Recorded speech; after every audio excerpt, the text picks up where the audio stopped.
Clay the Carpenter Guida coming in as the plus 145 underdog against Mark the Olympian Madsen at minus 182 favorite. We are very familiar with the veteran and Hall of Famer Clay Guida, but we know little about Mark Madsen other than the 2-fight sample we have in the UFC and that he was a very good Greco-Roman wrestler in Europe. Madsen has only been fighting MMA for the past 2 to 3 years, but started training over 8 years ago in 2013. In that same year, Clay Guida lost a split decision to a team alpha male, Chad Mendes, who landed 3 of 9 takedown attempts for 3 minutes of control time, and almost as many strikes from ground as Guida had all fight. But that was 2013, and one could argue that Chad Mendes is actually a better MMA grappler than Madsen, as well as just a better overall striker.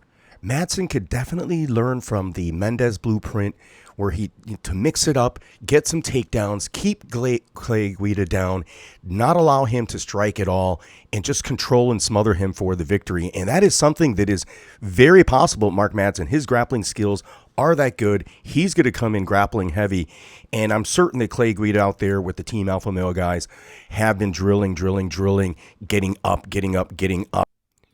In fact, Guida is very accustomed to fighting high-level grapplers. In fact, 13 of his 17 losses are from high-level grapplers. So that's why he's the underdog in this matchup. Statistically, grappling can be his kryptonite, but looking closer, we've seen little submission grappling from Madsen. And the guillotine submission is obviously Guida's Achilles heel, but is that something Madsen can accomplish?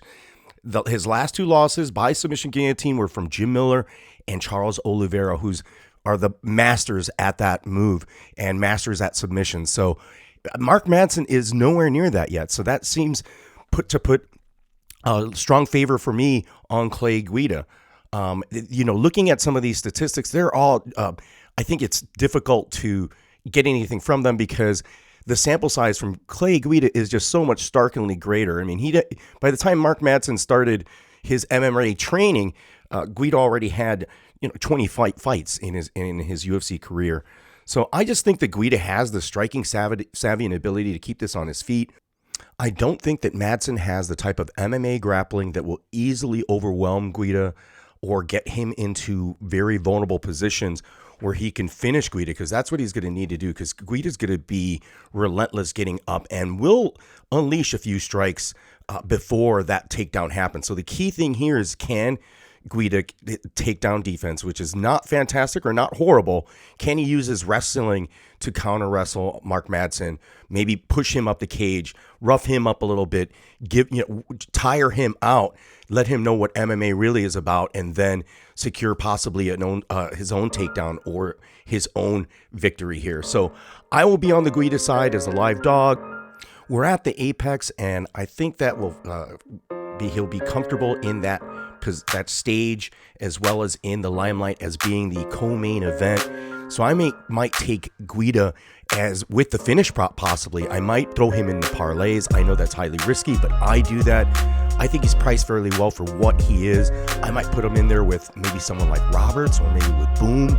I'm not positive about that yet, and I'm not certain if I will, but I always say that, I won't, but then I ended up always taking those parlay risks, which can hurt my profits. So like and subscribe. Please leave a comment. Thanks for anybody that's listened to this.